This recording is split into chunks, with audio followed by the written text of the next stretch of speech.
Hello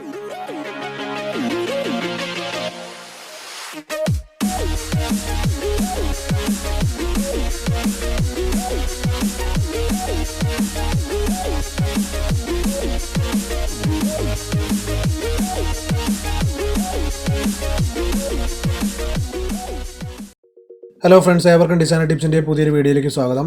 ഞാൻ ലിൻസിയോസ്. അപ്പോൾ ഇന്നത്തെ വീഡിയോയിൽ നമ്മൾ നോക്കാൻ പോകുന്നത് ഒരു റോൾ അപ്പ് ബാനർ എങ്ങനെയാണ് Adobe Illustratorൽ ഡിസൈൻ ചെയ്യുന്നതാണ്. ഇവിടെ ഞാൻ Adobe Illustrator CS6 ഓപ്പൺ ചെയ്തു വെച്ചിട്ടുണ്ട്. ആദ്യമായിട്ട് തന്നെ നമുക്ക് ഇവിടെ ഒരു ന്യൂ ഡോക്യുമെന്റ് ക്രിയേറ്റ് ചെയ്യാം. അതിനായിട്ട് ഫയലിൽ പോയി ന്യൂ ക്ലിക്ക് ചെയ്യാം. ഇവിടെ നമുക്ക് ഫയൽ നെയിം ടൈപ്പ് ചെയ്ത് കൊടുക്കാം. അടുത്തായിട്ട് നമുക്ക് ഈ റോൾ അപ്പ് ബാനറിന് വേണ്ട സൈസ് ഇവിടെ സെറ്റ് ചെയ്യാം. പലവിധ സൈസിലുള്ള റോൾ അപ്പ് ബാനേഴ്സ് ഇന്ന് അവൈലബിൾ ആണ്. ഞാനിവിടെ നിന്ന് ക്രിയേറ്റ് ചെയ്യാൻ ഉദ്ദേശിക്കുന്ന റോൾ അപ്പ് ബാനറിൻ്റെ സൈസ് വിഡ്ത്ത് 30 ഇഞ്ചും ഹൈറ്റ് 70 ഇഞ്ചുമാണ്. ഇവിടെ ഇഞ്ചാണ് ഓൾറെഡി സെലക്ട് ആയിട്ടിരിക്കുന്നത്. നിങ്ങൾക്ക് ഇവിടെ യൂണിറ്റ്സിൽ നിന്ന് ഇഞ്ചസ് സെലക്ട് ചെയ്ത് കൊടുക്കാം. അതിനുശേഷം വിഡ്ത്ത് 30 ഇഞ്ച് കൊടുക്കുന്നുണ്ട്. അതുപോലെ തന്നെ ഹൈറ്റ് 70 ഇഞ്ച് കൊടുക്കുന്നുണ്ട്. ഇനി അടുത്തായിട്ടുള്ള കളർ മോഡ് ഓപ്ഷനിൽ CMYK ആണ് സെലക്ട് ചെയ്യേണ്ടത്. ഞാൻ ഈ ഡിസൈൻ ക്രിയേറ്റ് ചെയ്യുന്നത് പ്രിന്റിംഗ് പർപ്പസിന് അല്ലാത്തതുകൊണ്ട് RGB ആണ് സെലക്ട് ചെയ്യുന്നത്. നിങ്ങൾ പ്രിന്റ് ചെയ്യാൻ വേണ്ടിയിട്ട് ഡിസൈൻ ചെയ്യുമ്പോൾ കളർ മോഡ് CMYK സെലക്ട് ചെയ്ത് കൊടുക്കുക. ഇനി അടുത്തായിട്ടുള്ള റെസൊല്യൂഷൻ 300 തന്നെ നമുക്ക് കീപ്പ് ചെയ്യാം. അതിനുശേഷം ഓക്കെ പ്രസ് ചെയ്യുന്നുണ്ട്.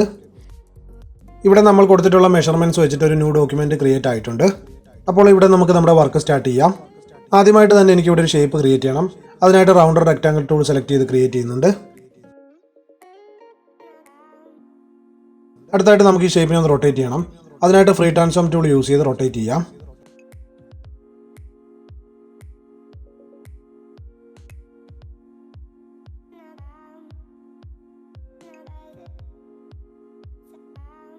ഈ ഷേപ്പിൻ്റെ സൈസ് അല്പം കൂടി ഇൻക്രീസ് ചെയ്യുന്നുണ്ട്.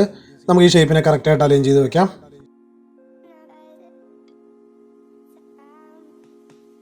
ഇപ്പോൾ നമ്മൾ ഈ ഷേപ്പ് കറക്റ്റായിട്ട് അലൈൻ ചെയ്ത് വെച്ചിട്ടുണ്ട്. ഇനി അടുത്തായിട്ട് ഈ ഷേപ്പിൻ്റെ ഡോക്യുമെൻ്റ് പുറത്തേക്ക് നിൽക്കുന്ന പോർഷൻസ് എനിക്ക് കട്ട് ചെയ്യണം. അതിനായിട്ട് നമുക്ക് നൈഫ് ടൂൾ യൂസ് ചെയ്യാം. നമുക്ക് ഷിഫ്റ്റ് ആൾട്ട് കീ പ്രസ് ചെയ്ത് ഈ നൈഫ് ടൂൾ ഡ്രാഗ് ചെയ്ത് ഈ പോർഷൻ കട്ട് ചെയ്യാം. അതുപോലെ തന്നെ ഇവിടെയും ഞാൻ കട്ട് ചെയ്യുന്നുണ്ട്. ഇപ്പോൾ നമ്മുടെ ഡോക്യുമെൻ്റ് പുറത്തേക്ക് നിൽക്കുന്ന പോർഷൻ കട്ടായിട്ടുണ്ട്. നമുക്ക് ഇതിനൊന്ന് ഡിലീറ്റ് ചെയ്ത് കളയാം. ഞാൻ ഇവിടുന്ന് കളറിനെ ഒന്ന് സോപ്പ് ചെയ്യുന്നുണ്ട്. അതുപോലെ തന്നെ ഇതിൻ്റെ ബോർഡർ കളർ ഇവിടുന്ന് ഡിസേബിൾ ചെയ്യുന്നുണ്ട്. അടുത്തായിട്ട് എനിക്ക് ഈ ഷേപ്പിൻ്റെ ഒരു ഡ്യൂപ്ലിക്കേറ്റ് കോപ്പി ക്രിയേറ്റ് ചെയ്യണം. അതിനായിട്ട് എഡിറ്റിൽ പോയി കോപ്പി പ്രസ് ചെയ്യാം. വീണ്ടും നമുക്ക് എഡിറ്റിൽ പോയി paste in front option click ചെയ്യാം. ഈ കാണുന്ന ഷോർട്ട് കീസ് നിങ്ങൾക്ക് യൂസ് ചെയ്യാവുന്നതാണ്. ഇപ്പോൾ ഈ ഷേപ്പിൻ്റെ ഒരു കോപ്പി കൂടി ക്രിയേറ്റ് ആയിട്ടുണ്ട്. അതിനുശേഷം നമുക്ക് ഈ ഷേപ്പിലേക്ക് ഒരു ഇമേജിനെ പ്ലേസ് ചെയ്ത് മാസ്ക് ചെയ്യണം. അപ്പോൾ ഇമേജിനെ പ്ലേസ് ചെയ്യാൻ വേണ്ടിയിട്ട് ഫയലിൽ പോയി പ്ലേസ് ഓപ്ഷൻ ക്ലിക്ക് ചെയ്യാം. ഇമേജിനെ സെലക്ട് ചെയ്ത് പ്ലേസ് കൊടുക്കുന്നുണ്ട്. നമുക്ക് ഈ ഇമേജിനെ കറക്റ്റായിട്ടൊന്ന് അലൈൻ ചെയ്ത് വെക്കാം. അതുപോലെ തന്നെ നമുക്ക് ഈ ഇമേജിനെ ഷേപ്പിന് താഴേക്ക് ഒന്ന് മൂവ് ചെയ്ത് വെക്കണം. അതിനായിട്ട് ലെയർ ഓപ്പൺ ചെയ്യാം. ഇവിടെ നമുക്ക് ഇമേജിനെ ഷേപ്പിന് താഴേക്ക് മൂവ് ചെയ്ത് വെക്കാം. അടുത്തായിട്ട് നമുക്ക് ഇമേജിനെയും അതുപോലെ തന്നെ ഷേപ്പിനെയും ഒരുമിച്ച് സെലക്ട് ചെയ്ത് റൈറ്റ് ബട്ടൺ പ്രസ് ചെയ്ത് ക്ലിപ്പിംഗ് മാസ്ക് ഓപ്ഷൻ സെലക്ട് ചെയ്യാം. ഇപ്പോൾ ഇമേജ് ഷേപ്പിൽ മാസ്ക് ആയിട്ടുണ്ട്. ഇമേജിനെ അല്പം ഒന്ന് ഞാൻ മൂവ് ചെയ്യുന്നുണ്ട്. ഇപ്പോൾ നമ്മൾ ആദ്യം ക്രിയേറ്റ് ചെയ്തിട്ടുള്ള ഷേപ്പ് ഇമേജിൻ്റെ താഴെയായിട്ടിരിക്കുന്നത് നമുക്ക് കാണാം. ഈ ഷേപ്പിൻ്റെ സൈസ് അല്പം ഒന്ന് ഇൻക്രീസ് ചെയ്ത് കൊടുക്കുന്നുണ്ട്. അതിനുശേഷം ഞാൻ ഇമേജിനെ പഴയ സ്ഥാനത്തേക്ക് തന്നെ മൂവ് ചെയ്ത് വെക്കുന്നുണ്ട്.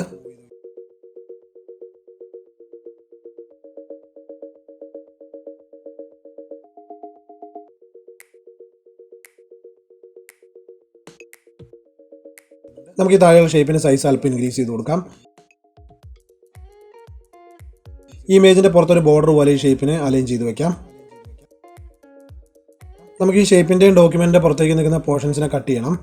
അപ്പോൾ അതിനായിട്ട് വീണ്ടും നൈഫ് ടൂൾ യൂസ് ചെയ്ത് കട്ട് ചെയ്യാം. ഷിഫ്റ്റ് ഓൾട്ട് കീ പ്രസ് ചെയ്ത് ഡ്രാഗ് ചെയ്യാം.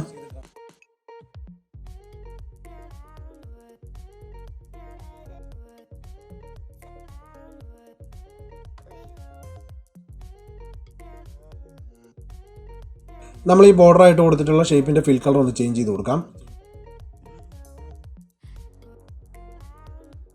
ഞാനിവിടെ നിന്ന് ഒരു റെഡ് കളർ സെലക്ട് ചെയ്യുന്നുണ്ട്. ഓക്കെ പ്രസ് ചെയ്യാം. എനിക്ക് ഈ മാസ്ക് ചെയ്ത് വെച്ചിട്ടുള്ള ഇമേജിനെ എഡിറ്റ് ചെയ്യണം. അതിനായിട്ട് ഇവിടെ ഡബിൾ ക്ലിക്ക് ചെയ്ത് എഡിറ്റ് ചെയ്യാം.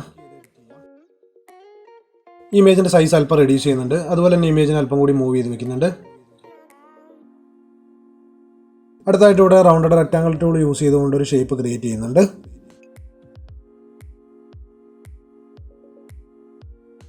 ഈ ഷേപ്പിന് ഒരു ഫിൽ കളർ സെലക്ട് ചെയ്ത് കൊടുക്കാം.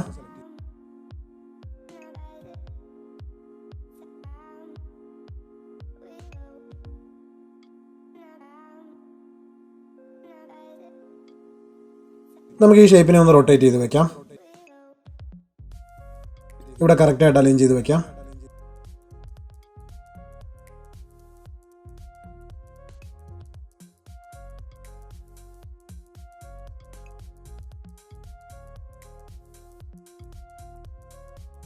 ഈ ഷേപ്പിൻ്റെ ഒരു കോപ്പി ഞാൻ ആൾട്ടേക്ക് പ്രസ് ചെയ്ത് എടുക്കുന്നുണ്ട്. അതുപോലെ തന്നെ നമുക്ക് ഈ ഷേപ്പിൻ്റെ ഡോക്യുമെൻ്റിൻ്റെ പുറത്തേക്ക് നിൽക്കുന്ന പോർഷൻ നൈഫ് ടൂൾ യൂസ് ചെയ്ത് കട്ട് ചെയ്ത് കളയാം.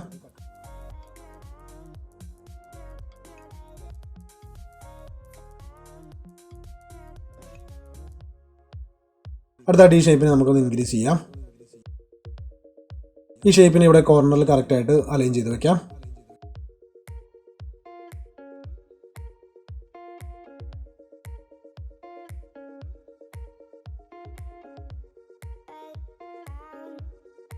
നമുക്ക് ഈ ഷേപ്പിൻ്റെ ഡോക്യുമെൻ്റിൻ്റെ പുറത്തേക്ക് നിൽക്കുന്ന പോർഷൻസ് നൈഫ് ടൂൾ യൂസ് ചെയ്ത് കട്ട് ചെയ്യാം.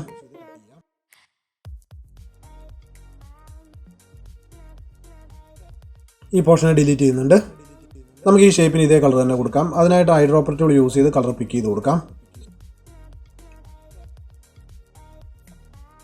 അടുത്തായിട്ട് ഇവിടേക്ക് നമ്മുടെ ലോഗോ പ്ലേസ് ചെയ്ത് അലൈൻ ചെയ്ത് വെക്കാം.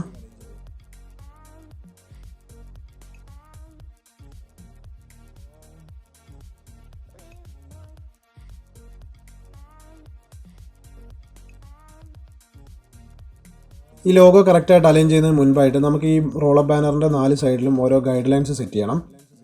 അപ്പോൾ ഗൈഡ് ലൈൻസ് സെറ്റ് ചെയ്യാൻ വേണ്ടിയിട്ട് ഞാനിവിടെ റെക്റ്റാങ്കിൾ ഷേപ്പ് ക്രിയേറ്റ് ചെയ്യുന്നുണ്ട്. അതിനുശേഷം നമുക്ക് Ctrl+R പ്രസ് ചെയ്ത് റൂളർ എനേബിൾ ചെയ്യാം. ഇവിടുന്ന് ഗൈഡ് ലൈൻ ഡ്രാഗ് ചെയ്ത് വെക്കുന്നുണ്ട്.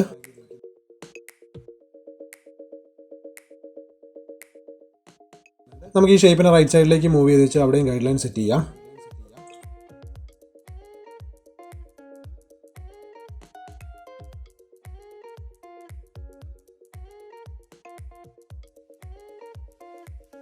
അടുത്തായിട്ട് നമുക്ക് ഈ ബാനറിൽ ഹൊറിസോണ്ടലായിട്ടും ഗൈഡ് ലൈൻ സെറ്റ് ചെയ്യണം.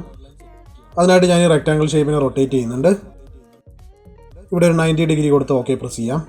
ഈ ഷേപ്പിനെ നമുക്ക് മുകളിലേക്ക് മൂവ് ചെയ്ത് വെച്ച് ഗൈഡ് ലൈൻ ഡ്രാഗ് ചെയ്ത് വെക്കാം. അതുപോലെ തന്നെ താഴെയും ഗൈഡ് ലൈൻ സെറ്റ് ചെയ്യുന്നുണ്ട്.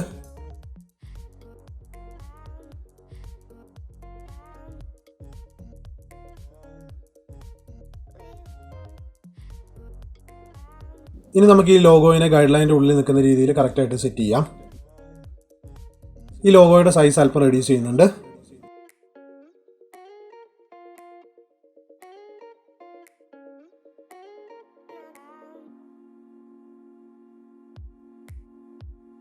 ഇനി അടുത്തായിട്ട് ഇവിടെ ഒരു വേഡിങ്സ് കൊടുക്കാൻ വേണ്ടിയിട്ട് ഒരു ഷേപ്പ് ക്രിയേറ്റ് ചെയ്യണം.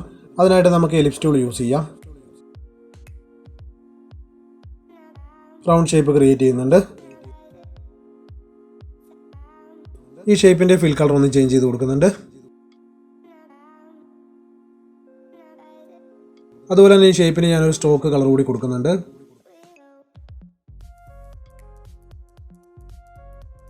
ഇതിൻ്റെ സ്ട്രോക്കിൻ്റെ തിക്നെസ് അല്പം ഇൻക്രീസ് ചെയ്ത് കൊടുക്കാം.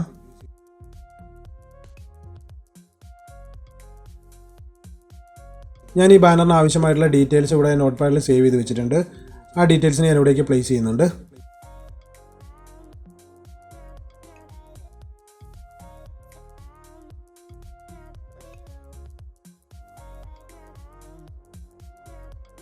ഈ ടെക്സ്റ്റിൻ്റെ കളർ ചേഞ്ച് ചെയ്ത് കൊടുക്കാം. അതുപോലെ തന്നെ ഇതിൻ്റെ ഫോണ്ട് സൈസും ഇൻക്രീസ് ചെയ്യുന്നുണ്ട്. ഇവിടെ ടെക്സ്റ്റിന് വൈറ്റ് കളർ ബോർഡർ കളർ ആയിട്ടാണ് വന്നത്. നമുക്ക് ഈ ബോർഡർ കളറിനെ ഡിസേബിൾ ചെയ്യാം. ഇതിൻ്റെ ഫിൽ കളർ വീണ്ടും നമുക്ക് വൈറ്റ് കളർ സെലക്ട് ചെയ്ത് കൊടുക്കാം. ഇവിടുന്ന് സെൻട്രൽ ലൈൻ സെലക്ട് ചെയ്യുന്നുണ്ട്. അതുപോലെ തന്നെ നമുക്ക് ഈ ഫോണ്ടിൻ്റെ ഫോണ്ട് സ്റ്റൈൽ കൂടി ഒന്ന് ചേഞ്ച് ചെയ്ത് കൊടുക്കാം.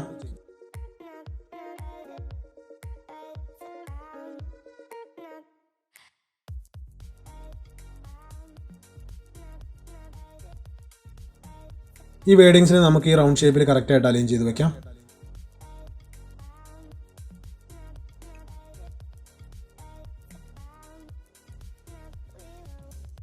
അടുത്തായിട്ട് ഈ ഷേപ്പിൻ്റെ താഴെയായിട്ട് ഒരു ഷാഡോ എഫക്റ്റ് കൊടുക്കണം. അതിന് വേണ്ടിയിട്ട് ഞാൻ ഈ ഷേപ്പിനെ കോപ്പി ചെയ്യുന്നുണ്ട്. ഈ ഷേപ്പിനെ കോപ്പി ചെയ്തിട്ടുണ്ട്. നമുക്ക് വീണ്ടും എഡിറ്റിൽ പോയി paste in front option select ചെയ്യാം. നമ്മളിപ്പോൾ കോപ്പി ചെയ്തിട്ടുള്ള ഷേപ്പിൻ്റെ ബോർഡർ കളർ ഡിസേബിൾ ചെയ്യാം. അതിനുശേഷം നമുക്ക് എഫക്ട്സിൽ പോയി സ്റ്റൈലൈസിൽ ക്ലിക്ക് ചെയ്ത് ഫെദർ ഓപ്ഷൻ സെലക്ട് ചെയ്യാം. ഇവിടെ പ്രിവ്യൂവിൽ ക്ലിക്ക് ചെയ്ത് നമുക്ക് ആവശ്യമായിട്ടുള്ള ഫെദർ ഉണ്ടോ എന്ന് നോക്കാം. ഇവിടെ നമുക്ക് ഫെദറിൻ്റെ റേഡിയസ് അഡ്ജസ്റ്റ് ചെയ്ത് കൊടുക്കാം. അതിനുശേഷം ഓക്കെ പ്രസ് ചെയ്യുന്നുണ്ട്. ഞാൻ ഈ ഫെദർ കൊടുത്തിട്ടുള്ള ഷേപ്പിനെ അല്പം ഒന്ന് സൈസ് ഇൻക്രീസ് ചെയ്ത് കൊടുക്കുന്നുണ്ട്. അടുത്തായിട്ട് നമുക്ക് ഈ ഫെദർ കൊടുത്തിട്ടുള്ള ഷേപ്പിനെ മുൻപത്തെ ഷേപ്പിനെ താഴേക്ക് മൂവ് ചെയ്ത് വെക്കണം. അതിനായിട്ട് ലെയറിൽ പോയി താഴേക്ക് മൂവ് ചെയ്ത് വെക്കാം.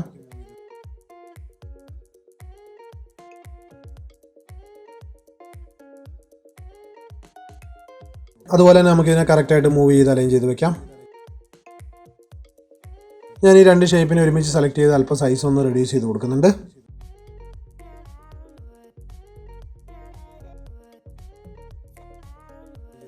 ഇനി അടുത്തായിട്ട് ബാക്കിയുള്ള ഡീറ്റെയിൽസ് നമുക്ക് ഇവിടെ ടൈപ്പ് ചെയ്ത് കൊടുക്കാം.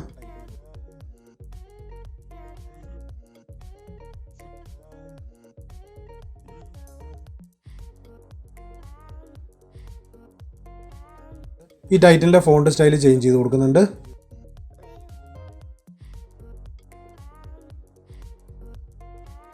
അതുപോലെ തന്നെ നമുക്ക് ഇതിൻ്റെ സൈസും ഇൻക്രീസ് ചെയ്ത് കൊടുക്കാം.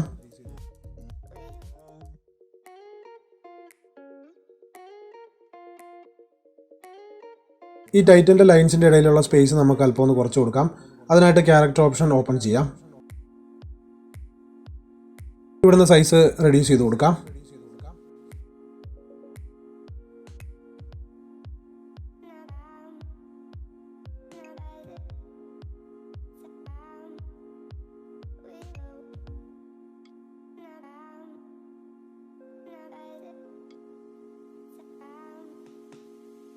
ഇനി ഇതിൻ്റെ താഴേക്ക് കുറച്ച് ഡീറ്റെയിൽസ് കൂടി ടൈപ്പ് ചെയ്ത് കൊടുക്കാനുണ്ട്. ഞാൻ അതിനിവിടേക്ക് കോപ്പി പേസ്റ്റ് ചെയ്യുന്നുണ്ട്.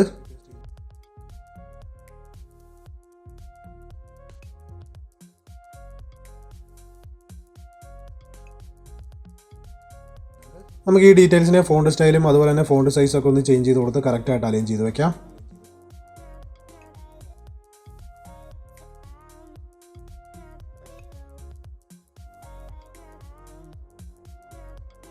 നമുക്കിവിടെ ലൈൻസിൻ്റെ ഇടയിലുള്ള സ്പേസ് ഓട്ടോ സെലക്ട് ചെയ്യാം.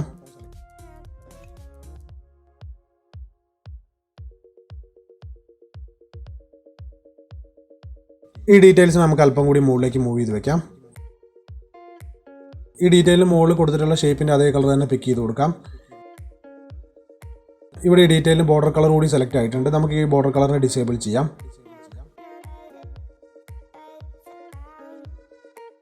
ഇനി അടുത്തായിട്ട് താഴേക്ക് കുറച്ച് ഡീറ്റെയിൽസ് കൂടി കൊടുക്കാനുണ്ട്. അതിന് വേണ്ടിയിട്ട് ഞാനിവിടെ ഒരു റെക്റ്റാങ്കിൾ ഷേപ്പ് ക്രിയേറ്റ് ചെയ്യുന്നുണ്ട്.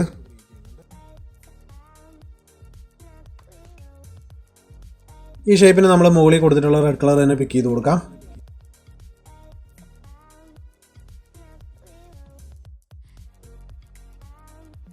ഇനി അടുത്തായിട്ട് ഇവിടേക്ക് 3 ഐക്കൺസ് പ്ലേസ് ചെയ്ത് വെക്കണം.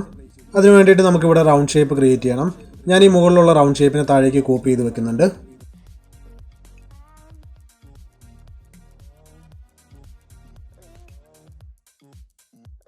ഈ റെക്റ്റാങ്കിൾ ഷേപ്പ് നമ്മുടെ റൗണ്ട് ഷേപ്പിൻ്റെ മുകളിലായിട്ടാണ് ഇരിക്കുന്നത്. നമുക്ക് ഈ റെക്റ്റാങ്കിൾ ഷേപ്പിന് ലെയറിൽ പോയി റൗണ്ട് ഷേപ്പിന് താഴേക്ക് മൂവ് ചെയ്ത് വെക്കാം.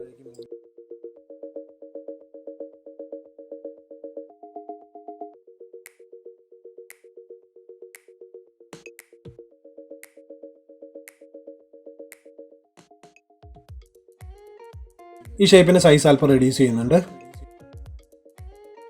അതുപോലെ തന്നെ ഈ ഷേപ്പിന് 2 ഡ്യൂപ്ലിക്കേറ്റ് കോപ്പി കൂടി ക്രിയേറ്റ് ചെയ്യുന്നുണ്ട്.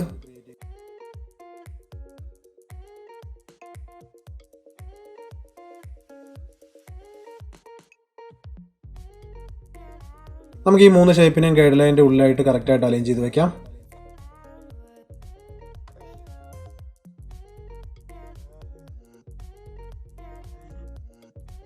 അതുപോലെ നമുക്ക് ഈ ഷേപ്പിൻ്റെ സ്ട്രോക്കിൻ്റെ തിക്നെസ് അല്പം കുറയ്ക്കണം.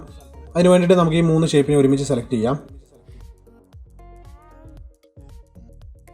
ഇവിടുന്ന് തിക്നെസ് കുറച്ച് കൊടുക്കാം.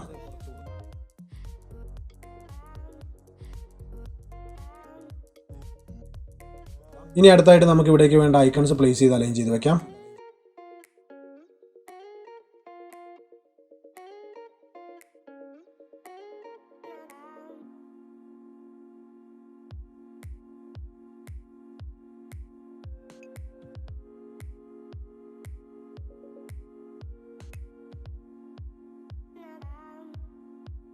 ഈ ഷേപ്പിനെ ഒന്ന് മൂവ് ചെയ്ത് വെക്കുന്നുണ്ട്.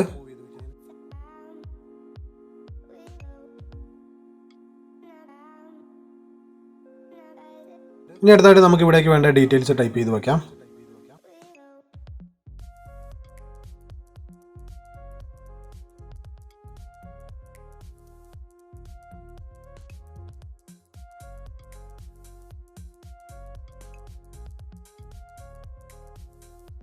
ഈ ഡീറ്റെയിലിൻ്റെ ഫോണ്ട് സ്റ്റൈൽ നമുക്ക് ചേഞ്ച് ചെയ്ത് കൊടുക്കാം.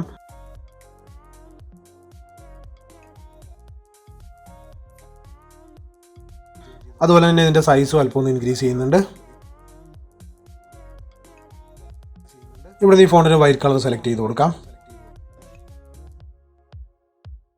ഇതിൻ്റെ ലൈൻസിൻ്റെ ഇടയിലുള്ള സ്പേസിന് ഞാനൊന്ന് അഡ്ജസ്റ്റ് ചെയ്യുന്നുണ്ട്.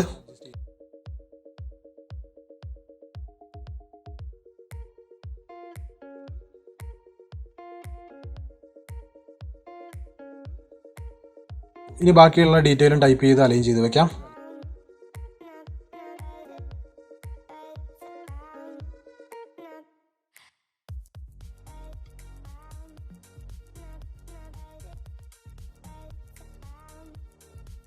ഇതിൻ്റെ ഫോണ്ട് സ്റ്റൈൽ ചേഞ്ച് ചെയ്ത് കൊടുക്കുന്നുണ്ട്. ഇതിൻ്റെ ലൈൻസിൻ്റെ ഇടയിലുള്ള സ്പേസിനെ അഡ്ജസ്റ്റ് ചെയ്ത് കൊടുക്കാം. ഇവിടുന്ന് ഓട്ടോ സെലക്ട് ചെയ്ത് കൊടുക്കുന്നുണ്ട്.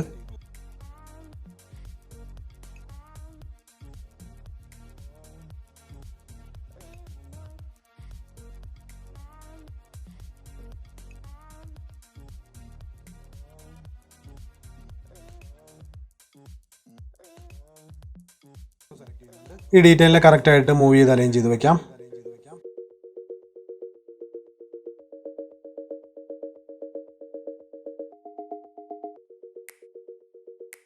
ഇനി ബാനറിന് താഴെയായിട്ട് റെക്റ്റാങ്കിൾ ടൂൾ യൂസ് ചെയ്തുകൊണ്ട് ഒരു ബോർഡർ ക്രിയേറ്റ് ചെയ്യുന്നുണ്ട്.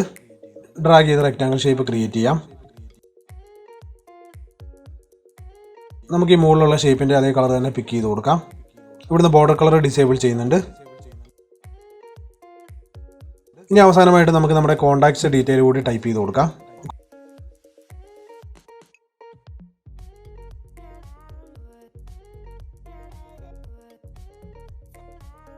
കോൺടാക്ട്സ് ഡീറ്റെയിലിൻ്റെ കളർ ചേഞ്ച് ചെയ്ത് കൊടുക്കുന്നുണ്ട്.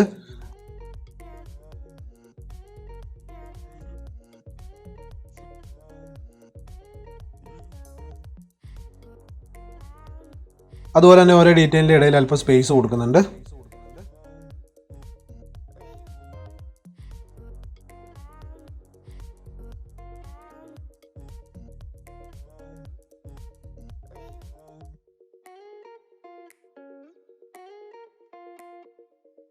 അതിനുശേഷം നമുക്ക് ഓരോ ഡീറ്റെയിലിൻ്റെ ഇടയിൽ ഒരു ലൈൻ ക്രിയേറ്റ് ചെയ്യണം. അതിനായിട്ട് ലൈൻ സെഗ്മെൻറ്റ് ടൂൾ യൂസ് ചെയ്ത് ക്രിയേറ്റ് ചെയ്യാം.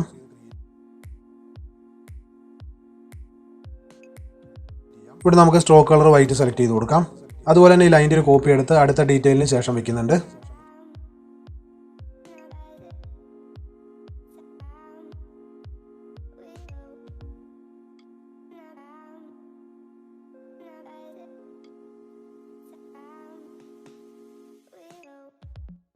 ഇപ്പോൾ നമ്മുടെ റോളപ്പ് ബാനർ ഡിസൈൻ കംപ്ലീറ്റ് ആയിട്ടുണ്ട്. അപ്പോൾ ഈ വീഡിയോ എൻ്റെ എല്ലാ ഡിസൈനർ സുഹൃത്തുക്കൾക്കും ഉപകാരപ്രദമാണെന്ന് വിശ്വസിക്കുന്നു.